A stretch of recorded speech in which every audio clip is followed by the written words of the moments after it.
So a quick follow-up. You mentioned the 20 years. It's been more than 20 years since the famous Institute of Medicine report came out.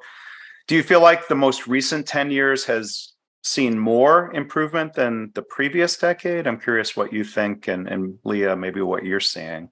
Are we accelerating? I'll jump in. I see more improvement in the past decade. Mhm. When we look back at the 2010, we look back at the IOM report that was 10 years earlier, and we said, what's gone on? And the answer was nothing, if anything were worse.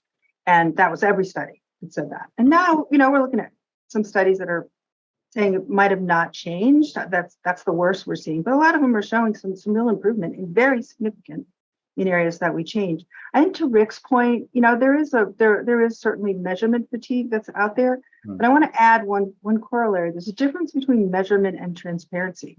I believe that transparency, while it's not going to make the change, it's the absolutely indispensable foundation of change.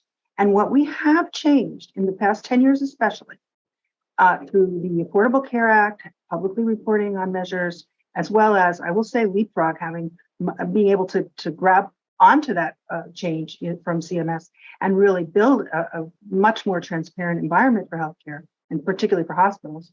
Mm-hmm. As a result of that transparency, we have seen the opportunity for change, and that has happened. I think that has accelerated change.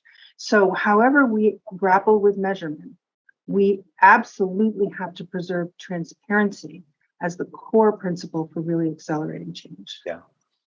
Well, I would agree with Leah. I think in the first decade, there were a lot of healthcare organizations in the wake of the IOM report that sort of kind of stood on the sidelines and just sort of said, okay, this will pass.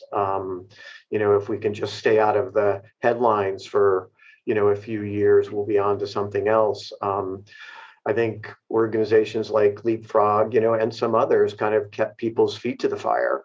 And as public reporting became, evening news, I think institutions stood up and started to pay attention.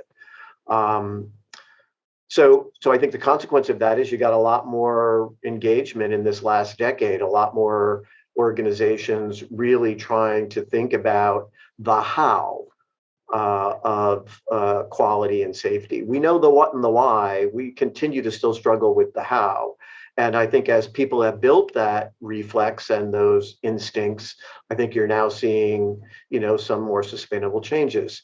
So fast forward to the last 2 years, I think it's a shining example of how standard work around bundles and other interventions that have proven to be effective in reducing harms, when those standards were interrupted by COVID, as they necessarily were, I think you saw a give back of a lot of the gains.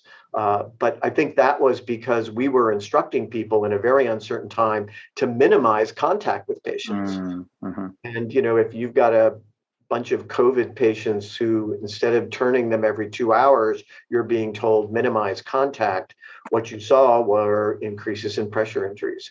I think it only reinforces the fact that we had good methods. And when we weren't able to execute on those methods, or we weren't able to change those methods quickly enough, you saw an uptick in events. So if we get back to those methods, which I think most places now are, hopefully we'll see a return of that trend toward a decrease in harms.